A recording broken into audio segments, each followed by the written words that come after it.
Vamos lá, estamos de volta aqui, né? Sou o Eduardo e vim trazendo mais uma palavra para você, dando continuidade, agora falando sobre Jesus.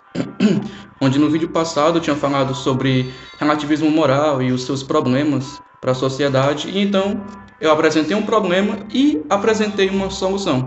Que solução é essa? É Jesus Cristo. Eu até falo no final do vídeo.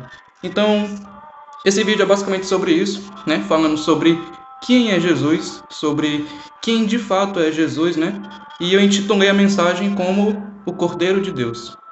Como texto base, eu usei Mateus, capítulo 16, no versículo 13, onde vai falar que Jesus estava saindo ali, né, de Cesareia de Filipe. Então ele pergunta para os seus discípulos: quem os homens dizem ser o Filho do Homem? Né? Ou seja, ele está perguntando: quem as pessoas dizem que eu sou? E aí fica a pergunta interessante: quem é Jesus para você? Né? Será que você já se perguntou isso?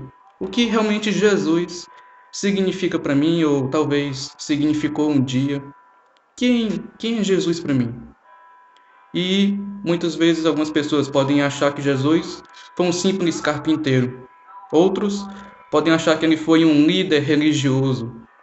Outras pessoas, somente uma figura histórica, somente um personagem que existiu, que causou alguma espécie de revolução religiosa do judaísmo para o cristianismo.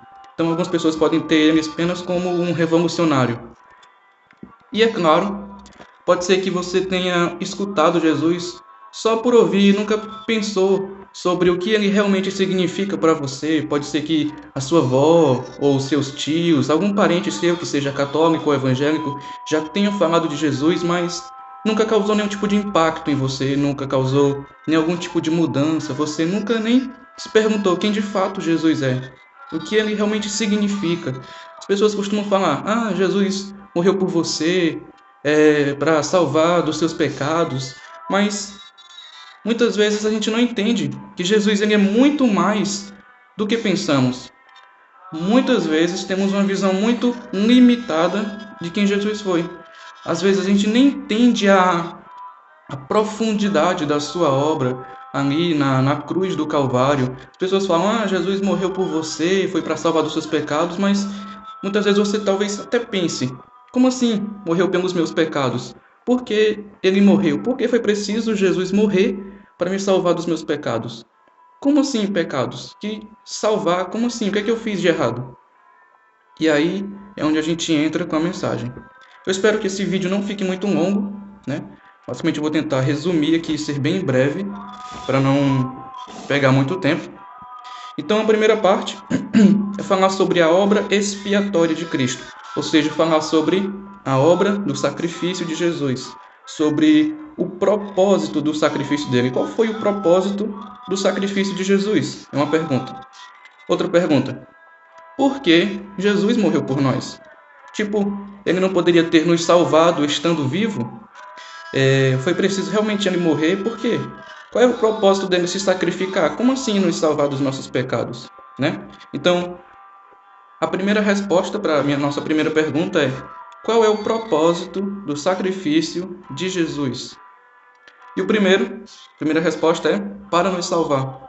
Como a Bíblia mesmo fala, né? Que Deus amou o mundo de uma tal maneira que enviou ali o seu único filho para que todo aquele que nele crê não pereça, mas que tenha vida eterna. Então, o objetivo do sacrifício de Jesus era nos salvar. Nos salvar de quê? Nos salvar da condenação do pecado que nos afasta de Deus, nos salvar da ira de Deus contra o pecado e contra o pecador. Então, Jesus ele morreu porque era para nós morrermos, era para nós sofrermos o peso da condenação. Imagina aí, você está num tribunal, você cometeu um crime, e então outra pessoa paga a sua pena no seu lugar. Ela não apenas dá dinheiro como para pagar a fiança, ela mesmo se oferece para satisfazer ali a justiça, né? Ela se entrega no seu lugar. Foi isso que Jesus fez. É por isso que a gente ouve Muitas vezes as pessoas falando, foi um sacrifício substitutivo, porque Jesus ele nos substituiu. Então, esse foi o propósito do sacrifício de Jesus na cruz do Calvário. Não é uma coisa distante da gente, porque se não fosse o sacrifício de Jesus, nós nem estaríamos aqui hoje. Nós que erramos tanto, você pense consigo mesmo, você erra tanto. Se você realmente tiver um pouco de consciência sobre si mesmo, você vai notar erros, você vai perceber que você não merece nada de bom. Muitas pessoas, alguém pode falar, né? Muitas vezes as pessoas falam: ah, mas eu sou uma pessoa tão boa, eu não mato, não roubo, faço mal a ninguém. Mas matar e roubar não são os únicos tipos de pecado, não são os únicos tipos de práticas que são erradas, que vão contra a vontade de Deus. A gente vê que é muito mais além do que isso. Não é só o ato de matar, mas é desejar a morte no coração. Não é um ato de roubar, mas cobiçar aquilo de uma forma no seu coração. O pecado ele já começa no coração. Então, como não temos um total domínio do nosso coração, porque a gente entende que ele é enganoso, ele é perverso e é dele que procedem os maus desejos e os maus pensamentos. Nós não temos domínio sobre isso. Então, querendo ou não, você tem pecado, você já cometeu algum tipo de desobediência com os pais, com alguma autoridade, você já mentiu alguma vez, você já, sei lá, cobiçou alguma coisa de alguém, alguma coisa assim do tipo. Nós não estamos isentos de pecado. E é por conta desse pecado que nós estamos como criminosos. A verdade é essa. Nós, por causa desse pecado, somos considerados criminosos. É por isso que precisamos de alguém para pagar nossa pena, porque nós não vamos pagar nossa pena por conta de Jesus Cristo. Isto é, se crermos, se depositarmos a nossa fé nele. Então, esse foi o propósito do sacrifício de Jesus. Foi nos substituir ali naquela cruz, naquela ira. Ele tomou sobre si as nossas transgressões e tomou ali o cálice da ira de Deus. Ele bebeu toda a ira de Deus sobre ele e ele suportou tudo aquilo, para que todo aquele que nele crê não pereça, mas tenha a vida eterna. Então, próximo ponto é que estávamos separados da glória de Deus. A Bíblia vai falar, porque todos pecaram e destituídos estão da glória de Deus.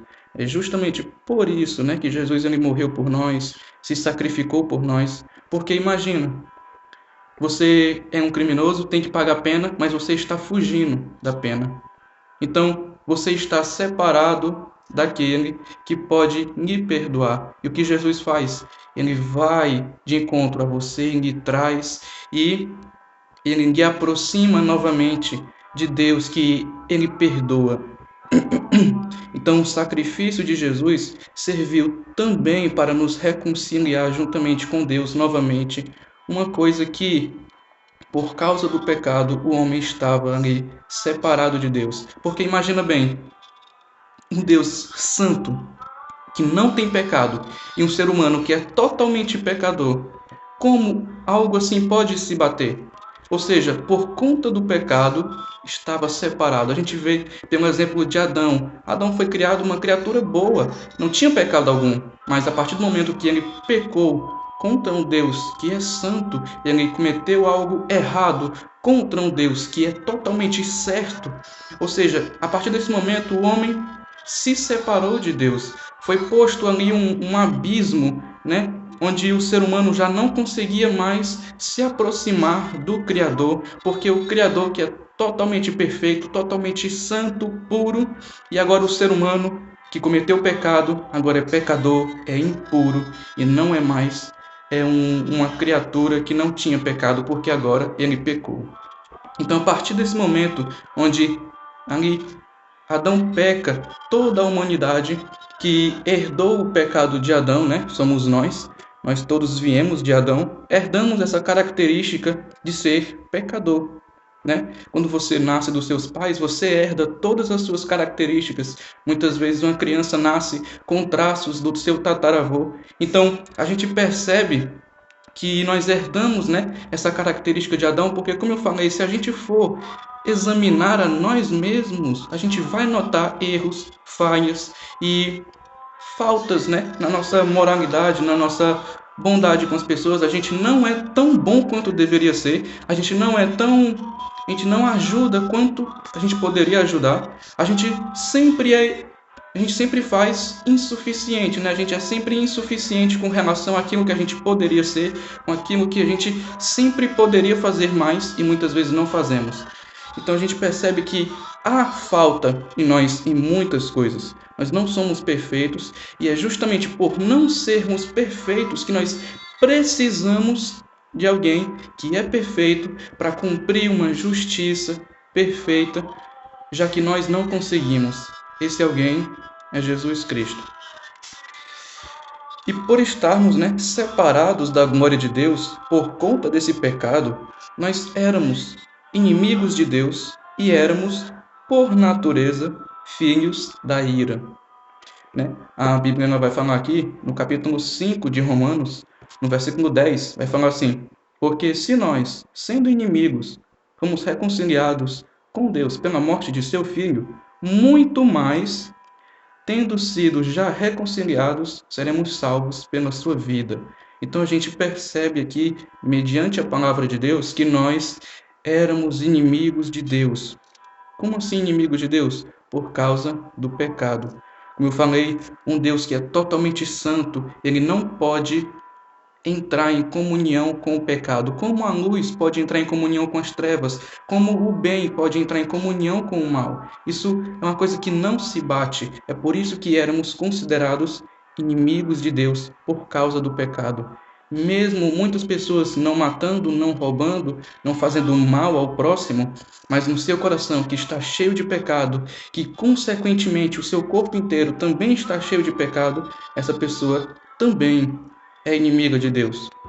Então a gente vê em outro versículo aqui, já no versículo 3, né, do capítulo 2 do livro de Efésios, da carta aos Efésios, que vai falar assim: entre os quais também todos nós andamos outrora, segundo as inclinações da nossa carne, fazendo a vontade da carne e dos pensamentos. E éramos, por natureza, filhos da ira, como também os demais. Então a gente vê que a gente muitas vezes faz as vontades da nossa carne. Eu não digo de comer, beber e satisfazer necessidades físicas. Eu digo de fazer vontades da carne, porque muitas vezes nós temos vontades que são erradas. Nós sentimos o desejo, nós sentimos uma inclinação para fazer coisas erradas. Então, muitas vezes, essas vontades se concretizam. E aí, essa é a vontade da carne, né?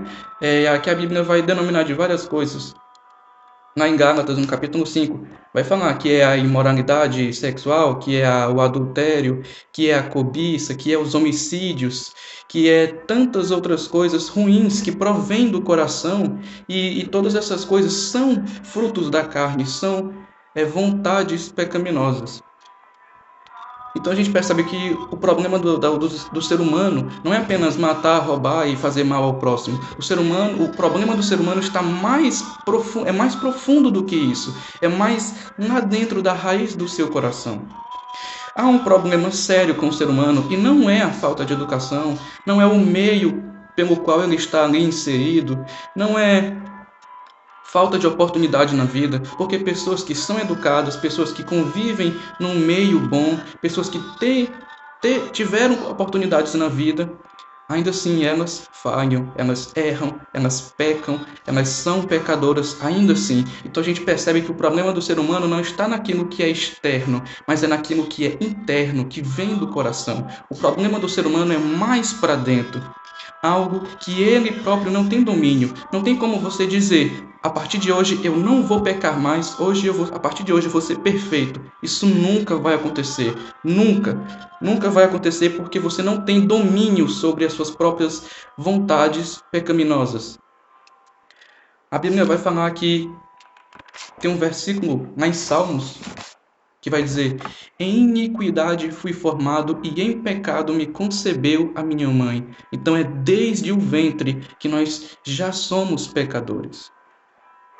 E aí é onde entra o sacrifício de Jesus.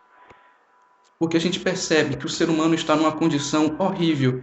Ele é pecador, ele é diferente de um Deus que é santo, ele está longe de Deus por conta desse pecado, ele é inimigo de Deus e ele é filho da ira. Agora, imagina só um ser humano desse, ele está perdido, ele está totalmente perdido, porque se um ser humano está longe daquele que pode salvar ele, se ele está sendo considerado inimigo de Deus, se ele é considerado filho da ira, ou seja, ele é merecedor da ira de Deus, se ele está caminhando rumo ao inferno, ele está perdido. Ele está perdido.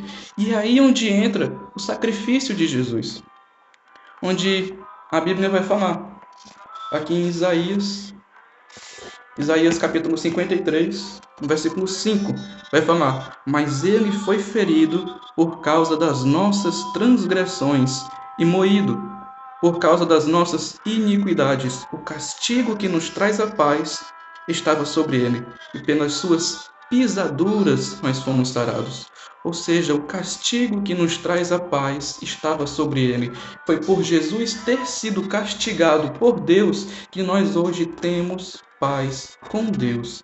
Nós que cremos em Jesus Cristo. E outra coisa que eu acho importantíssimo falar é que Jesus Cristo é a nossa solução. Como eu falei, a humanidade tem um problema, que o problema não está naquilo que é exterior, mas naquilo que é interior, que é o pecado, aquilo que está intrinsecamente ligado, intimamente ligado a nós, enraizado em todo o nosso ser, todo o nosso viver, e não há ninguém que não tenha pecado, não há ninguém que seja verdadeiramente santo como Jesus foi. Esse é o nosso problema, esse é o nosso problema horrível, mas Jesus Cristo é a nossa solução. A Bíblia vai falar em 1 Timóteo 2,5, ele é o nosso mediador. Há somente um mediador entre Deus e o homem, é Jesus Cristo, homem. Ou seja, é Ele, Jesus Cristo, é o nosso mediador entre Deus e nós, entre nós e Deus. Ele é o caminho. Como assim? Como é que funciona isso? Em oração, é eu falando: Senhor Jesus, dobrando os meus joelhos, Senhor Jesus, eu confesso a Ti, eu Te confesso como meu único e suficiente Salvador, somente a Ti eu sei que eu posso me chegar a Deus, então salva-me, fale como um ladrão da cruz, Senhor, lembra-te de mim, um ladrão da cruz. Ele fala para Jesus: Senhor, lembra-te de mim quando entrares no teu reino. E Jesus olha para ele ali na cruz mesmo e fala: hoje mesmo estarás comigo no paraíso. Então, abra a sua boca, confesse a Cristo e mude o seu viver. A palavra de Deus vai falar que Jesus ele é o nosso único caminho. Ele vai falar: eu sou a verdade, eu sou o caminho, eu sou a vida. Ou seja, se ele é a verdade, então eu vou crer que tudo o que ele falou, que saiu da sua boca, é verdade. Se ele é a vida, eu vou crer nele para que eu também obtenha a vida eterna. A nossa vida eterna está para além dessa vida de agora. Essa vida de agora é passageira, nós somos carne, nós viemos do pó e ao pó nós tornaremos. Então, a nossa esperança não está nessa terra aqui. Nossa esperança está para além dessa terra. Deus não está em tudo, assim, Deus não está somente aqui. Deus ele transcende a terra, ele transcende aquilo que é natural. Deus ele está sobre o natural. É por isso que ele é sobrenatural. Então, a nossa esperança não está nessa carne aqui que nós não existíamos, mas existimos agora e em breve nós não existiremos mais, né? A gente vai morrer. Então, nossa esperança não está aqui. Eu posso estar bem vivo hoje, mas amanhã eu posso não estar. Então, o que realmente importa é o destino da minha alma. O que realmente importa é aonde eu vou passar a eternidade. Se vai ser num lago de enxofre ou se vai ser eternamente com aquele que me criou, eternamente com aquele que deu a sua vida por mim. Então, a gente percebe, é somente por Jesus, mediante a oração, mediante a confissão ali dos seus pecados, o reconhecimento e confessar que Ele é seu único Salvador ali perante todas as pessoas. Jesus ele fala: aquele que me confessar diante dos homens e de Deus, eu o confessarei diante do meu Pai. Agora, aquele que me negar diante dos homens, eu também o negarei diante dos anjos e do meu Pai. Ou seja, confesse a Cristo.